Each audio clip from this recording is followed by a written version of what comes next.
You've probably been there. You ask an AI a really complex, multi-part question, and the answer you get back is, well, just plain wrong.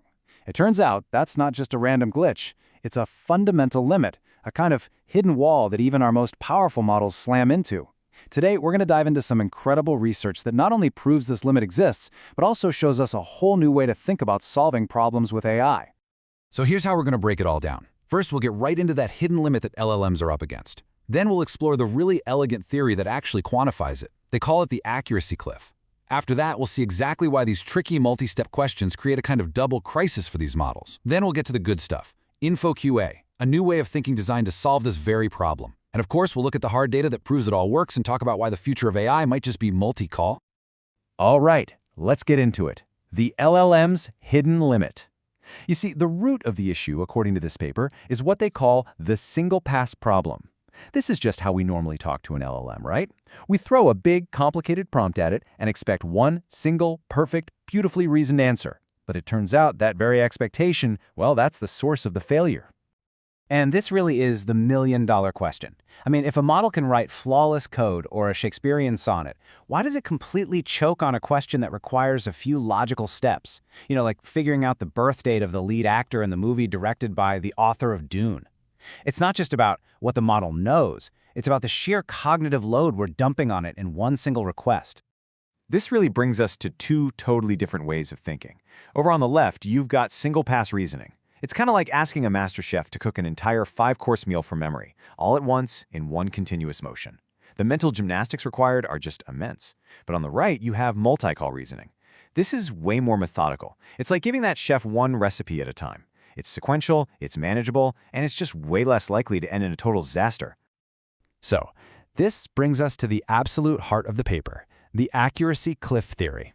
And what's so cool about this is that we're not just talking in metaphors anymore. The researchers actually built a formal mathematical framework to prove that this single-pass approach doesn't just get a little bit weaker with complexity. No, it has a hard, quantifiable breaking point. Okay, so to get this, we first need to understand a key variable, information demand, which they represent with the Greek letter beta. Just think of this as the difficulty score for any given question. A simple fact, that's slow demand. A multi-step question that needs you to find and connect a bunch of different clues buried in a noisy document, that has a super high demand. And the second piece of the puzzle is model capacity, or C. This is basically the model's short-term memory, or maybe a better analogy is the size of its mental workbench. It's not infinite. It can only hold and juggle a certain amount of information in one go before things start getting dropped or, completely jumbled up. And this is where it all clicks into place with a beautifully simple formula. It's an upper bound that comes from information theory. All it says is that a model's accuracy is always going to be less than or equal to its capacity, C, divided by the question's demand, beta. Let's put that in plain English. If a question's difficulty is, say, 10 times the size of the model's workbench, your best-case accuracy is capped at around 10%. It's a mathematical guarantee. If the demand swamps the capacity, the model simply cannot be reliable. And this chart is exactly what that formula predicts, the accuracy cliff. Look at this. The performance doesn't just gracefully degrade. As long as the information demand, beta, is inside the model's capacity, C, yeah, accuracy can be really high. But the second that demand crosses the capacity threshold, accuracy doesn't just dip, it falls off a cliff. It absolutely collapses. It's a catastrophic failure, not some gradual decline. Okay, so why are these multi-hop questions, the ones that require connecting multiple dots, so uniquely good at shoving models right off this cliff? Well, it's because they create what the paper calls a double crisis. It's a nasty trap, really. It's a 1-2 punch. First, you get capacity overflow. With every single hop in the reasoning chain, the information demand just explodes, growing way faster than you'd think. It pretty much guarantees you're going to blow past the model's capacity. And at the exact same time, you get error accumulation. A tiny, seemingly harmless mistake in step 1 gets carried forward and magnified, poisoning the entire rest of the chain. This quote from the paper just nails it. Single-pass models are caught in a vice grip. They're forced to juggle an insane amount of information, which causes errors, and the very structure of the problem ensures that those little errors snowball into a total failure. Let's make this real.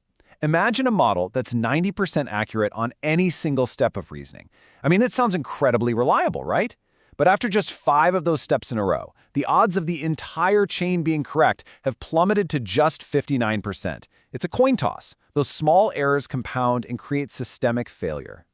So this brings us to the solution the paper puts forward. It's a brand new framework called InfoQA, and it's designed from the ground up to avoid falling off that accuracy cliff by just embracing a smarter, multi-call, step-by-step approach.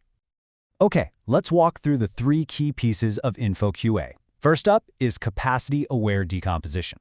This basically acts like a smart project manager.